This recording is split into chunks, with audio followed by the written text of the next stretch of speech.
Assalamualaikum warahmatullahi wabarakatuh. Halo sahabat-sahabat semua, kita berjumpa lagi di channel ini, yaitu channel Tentara Banten. Sebelum menyimak video ini, kepada para sahabat-sahabat semuanya, dukung terus dan support channel ini supaya channel ini lebih berkembang lagi ke depannya.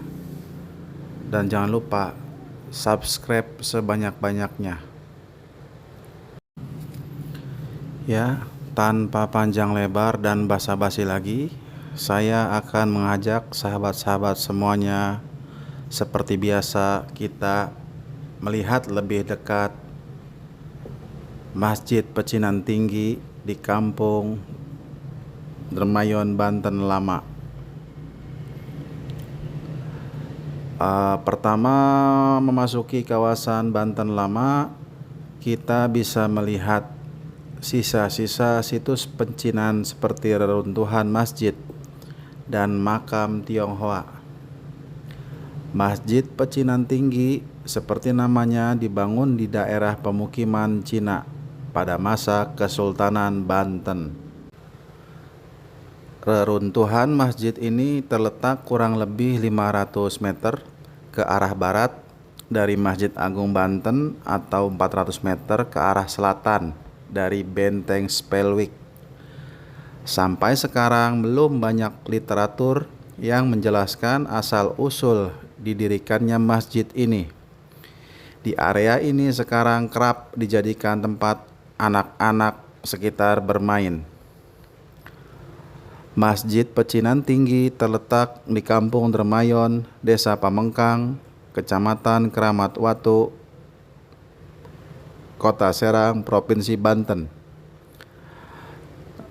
Penamaan Masjid Pecinan Tinggi dikarenakan pada masa silam banyak pedagang Cina yang berdagang dan bertempat tinggal di daerah ini pada masa Maulana Hasanuddin.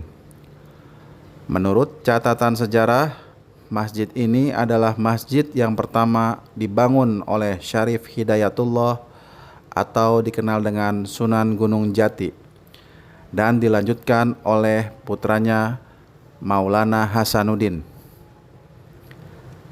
Keberadaan masjid masih menimbulkan berbagai silang pendapat. Menurut pendapat lain, ada sumber yang mengatakan bahwa Masjid Pecinan Tinggi merupakan masjid yang pertama kali dibangun di Banten Lama untuk penduduk imigran Cina yang memeluk agama Islam, termasuk istri Sultan Syarif yang berasal dari Tiongkok yang bernama Ong Tien. Juga ada sumber lain yang mengatakan bahwa Masjid Pecinan Tinggi sengaja dibangun sebagai satu-satunya tempat ibadah di Banten Lama setelah Sultan Banten hijrah dari Banten Girang ke Banten Lama. Namun dapat disimpulkan dari kedua pendapat tersebut bahwa Masjid Pecinan ini dibangun di Kampung Pecinan sebagai sarana islamisasi masa Sultan Syarif sekaligus sebagai tempat ibadah bagi warga sekitar dan penduduk Cina yang telah memeluk agama Islam. Setelah Masjid Agung Banten dibangun, Masjid Pecinan Tinggi tidak lagi digunakan dan awalnya tidak dipelihara, dan lambat laun dipugar kembali oleh pemerintah Provinsi Banten hingga kondisinya bagus seperti saat ini. Secara keseluruhan, ada dua versi yang terjadi pada Masjid Pecinan Tinggi. Yang pertama, pada awalnya masjid memiliki komponen utuh. Aktivitas sempat terjadi, kemudian hancur hingga menyisakan komponen bangunan seperti saat ini.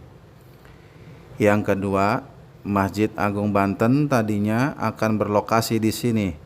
Namun saat itu baru terbangun pondasi, mihrab, dan menara masjid dan akhirnya tidak pernah terselesaikan. Reruntuhan bangunan yang tersisa cuma secuil, yakni menara masjid itu adalah sisa dari bangunan masjid bergaya arsitektur Tionghoa. Selain menara masjid Pecinan Tinggi, di sebelah selatan masih tersisa lantai masjid dan bangunan mimbar masjid. Masjid Pecinan Tinggi bisa dikatakan tinggal puing-puingnya saja. Selain sisa pondasi bangunan, induknya yang terbuat dari batu bata dan batu karang, juga masih ada bagian dinding mihrabnya. Di halaman depan di sebelah kiri atau utara masjid tersebut, masih terdapat pula sisa bangunan menaranya yang berdenah bujur sangkar, dan menara ini terbuat dari bata dengan pondasi dan bagian bawahnya terbuat dari batu karang. Bagian atas menara ini sudah hancur, sehingga wujud secara keseluruhan dari bangunan ini sudah tidak tampak lagi. Tidak jauh dari menara tersebut, terdapat pula sebuah makam Tionghoa. Makam tersebut hanya satu-satunya yang terdapat di lokasi ini. Tulisan Cina yang ada di makam tersebut masih terpatri dengan jelas.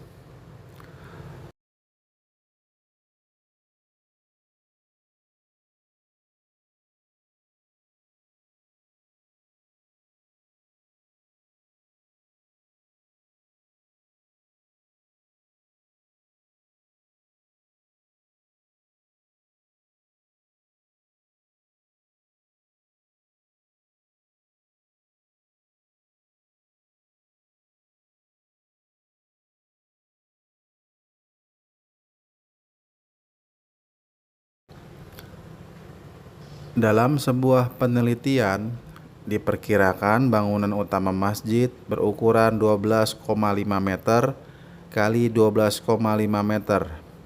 Tinggi menara sekitar 10,8 meter. Adapun bangunan menggunakan material bata merah dan pondasi dari batu karang. Kini Masjid Pecinan Tinggi tinggal menyisakan puing-puing dan pondasi saja. Namun ini sudah membuktikan akulturasi sudah berlangsung sejak berabad lalu di bumi Nusantara. Proses akulturasi budaya Nusantara dan Cina telah berlangsung sejak abad kedua. Ya, terima kasih sahabat. Itulah sekilas tentang sejarah Masjid Pecinan Tinggi. Semoga memberikan pengetahuan dan wawasan kepada para sahabat-sahabat semua. Terima kasih telah menonton tayangan dan video ini. Mudah-mudahan bermanfaat untuk kita semua yang ingin terus menggali sejarah masa lalu di negeri Indonesia. Sekian, terima kasih. Dan sampai berjumpa kembali di video-video yang ringan dan menarik selanjutnya. Wassalamualaikum warahmatullahi wabarakatuh.